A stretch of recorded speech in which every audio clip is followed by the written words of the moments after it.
আপনি কি মনে করেন একা থাকা আর একাকিত্ব অনুভব করা একই কথা?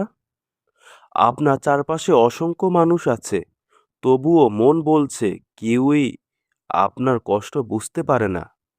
ঠিক এই মুহূর্তেই কোরআনের একটি আয়াতই পারে আপনার জীবনকে বদলে দিতে। মানুষ যখন একদম একা অনুভব করে, তখন তার কষ্টটা শুধু বাইরে থাকে না, ভিতরেও জমে ওঠে। চারপাশে মানুষ থাকলেও মনে হয় কেউ বুঝছে না, কেউই শুনছে না, কেউই আমার পাশে নেই। এই নীরব একাকিত্ব মানুষকে ভেঙে দেয় ধীরে ধীরে।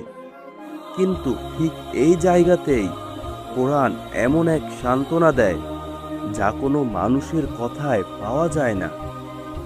কোরআন প্রথমে আপনার অনুভূতিটাকে অস্বীকার করে না, বরং আপনাকে একটি গভীর সত্যের সামনে দাঁড় করায়।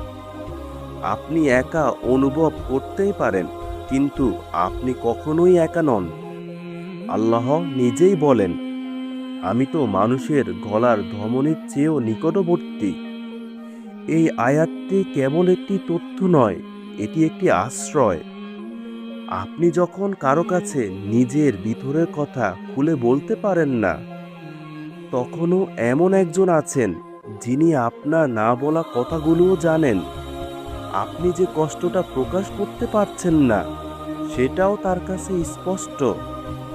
মানুষের সবচেয়ে বড় ভয়গুলোর একটি হলো আমার কষ্ট কেউ দেখছে না, কিন্তু কোরআন এই ভয়টা ভেঙে দেয়। আল্লাহ বলেন, নিশ্চয়ই আল্লাহ সবকিছু দেখেন। আপনার নীরব কান্না, আপনার চেপে রাখা দীর্ঘশ্বাস, আপনার ভিতরে ভাঙ্গাচোরা অবস্থা, এই সব কিছুই অদেখা নয়।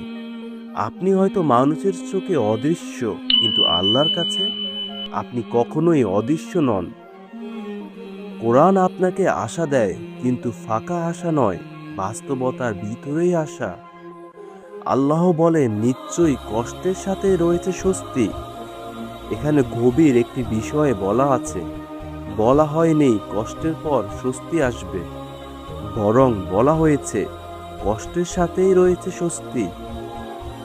অর্থাৎ আপনি যে একাকিত্বের ভিতর দিয়ে যাচ্ছেন, তার মাঝেই কোনো এক অদৃশ্য পথে স্বস্তি তৈরি হচ্ছে। আপনি এখন হয়তো তা দেখতে পাচ্ছেন না, কিন্তু সেটা অনুপস্থিত নয়।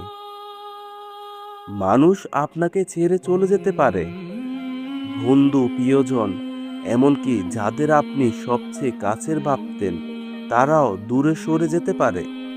এই বাস্তবতা কষ্ট দেয়, কিন্তু কোরআন আপনাকে এমন এক সঙ্গের কথা জানায় যেখানে বিচ্ছেদ নেই। আল্লাহ বলেন, আপনার রব আপনাকে পরিত্যাগ করেননি এবং তিনি অসন্তুষ্টও নন।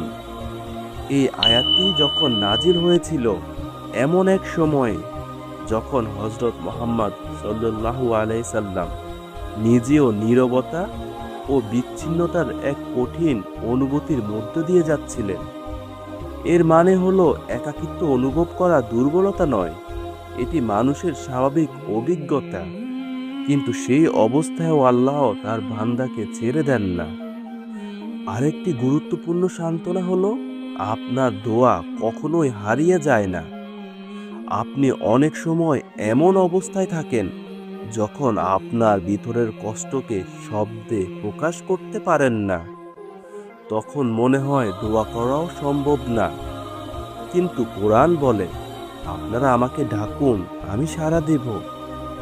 এখানে ডাকা মানে শুধু মুখের শব্দ নয়, আপনার ভাঙ্গা মন, আপনার অসহায় নীরবতা, এইসবও এক ধরনের দোয়া। আপনি না বললেও আল্লাহ সেটা শোনেন। কোরআন আপনাকে এমন একটি উপলব্ধির দিকে নিয়ে যায় যা একাকিত্বের সংজ্ঞাটাকেই বদলে দেয়। কোরআন বলে না যে আপনার জীবনে কখনোই একাকিত্ব আসবে না, বরং এটি আপনাকে শেখায় একাকিত্বের মাঝেও আপনি একা নন। এই উপলব্ধিটাই মানুষের ভিতরের ভাঙ্গনকে ধীরে ধীরে শক্তিতে রূপান্তর করে দেয়। তাই আপনি যখন মনে করেন কেউই নেই, তখন এই সত্যটা মনে রাখুন, আপনি মানুষের কাছে একা হতে পারেন, কিন্তু আল্লাহর কাছে কখনোই আপনি একা নন।